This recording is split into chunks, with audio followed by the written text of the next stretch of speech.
I wanted to ask a little bit about working with Austin again, because I assume he had something to do with getting you involved in this project. He did have something to do with getting me involved. I don't know how it would have shaken out maybe if he wasn't, but I'm glad that it worked out for me because Austin, when we were filming the pilot, actually, of Zoe's Extraordinary Playlist, we were hanging out and he was telling me about this awesome superhero movie about princes and princesses. And he's just such an incredibly talented writer who does so many different kinds of genres. So I wasn't surprised.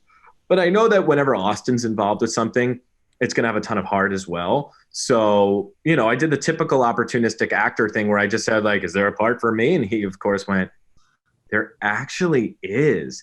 And I thought we'd leave it at that. I think he might have mentioned it.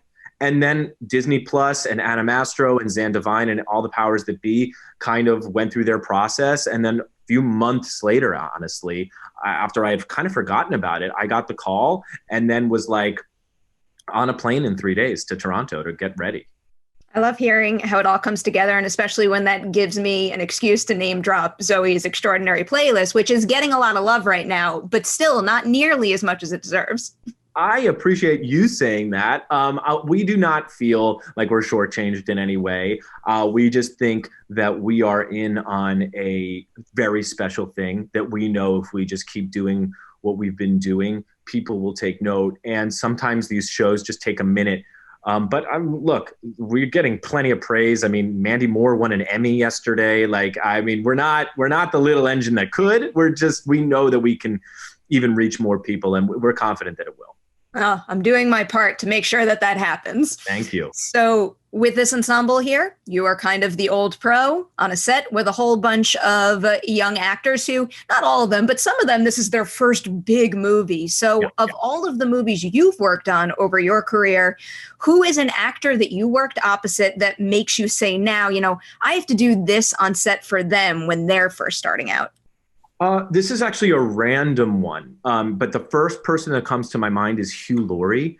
I did one of the later episodes of House, and it's just one of those moments where I was playing a sick patient, and you'd expect him to be just a little bit like, I've done this for 300 people, you know what I mean? And so it doesn't mean as much to him as it did to me, but he went above and beyond to not only make me feel comfortable, but to give me everything he could, every ounce and fiber of his being when it was on my close-up, when we were doing our actual intense, we had a kind of a fight thing that we had. I remember going in the makeup and hair trailer with him. He was clipping his nails because he wanted to make sure he didn't scratch me in any of the moments. Just like one of those people that was very inspirational, because when you are the number one person on a set, you do have the opportunity and ability to set the tone. And for that reason, I only did one episode, but I had nothing but great things to say. And you could see the reflection of the crew. And I really think that that was some really incredible leadership. And I try to just be an open vessel when I'm on set as well. And it was very interesting this time around being the old guy, the elder statesman. But it was actually, interesting, certain little technical things that I took for granted that some of the kids would ask me, about, and I couldn't believe I had all this information. It kind of was a reflective moment for me to be like, I guess I have been doing this for upwards of 15 years. That's pretty wild. Realistically, I feel like it was just yesterday I saw you in a movie where you were playing a college student or something. Yeah. But you know what? I'm glad to graduate college and be a TA. So I also have to ask you about a certain something you posted on your Twitter account, because I kind of love this possibility. Hercules. Have you heard anything about the song you did? You know what? That wasn't as planned as it seems. I actually, during the beginning of quarantine especially, was playing so much piano, my childhood piano, that I got shipped out to LA. And I was just going through all the catalogs, and I was laying down a lot and posting a lot, and also not posting a lot. So that was something that I actually just had on my camera roll that I only sent to my family, because my mom loves when I just sing in the rafters. And then so when I saw that, I was like, oh, I actually conveniently have this. And so people are like, Skylar Astin auditions for Hercules. The thing is, if I was auditioning for the role of Hercules, I would act it more.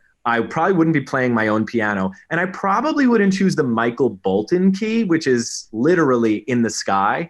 I think in the key that Roger Bart sings it in the movie, it's a lot lower, more manageable, and a little bit more of an I want song. So when the time comes, if the time comes, I'm ready to train, I'm ready to prepare, and I'm ready to give everything I can to Hercules if possible.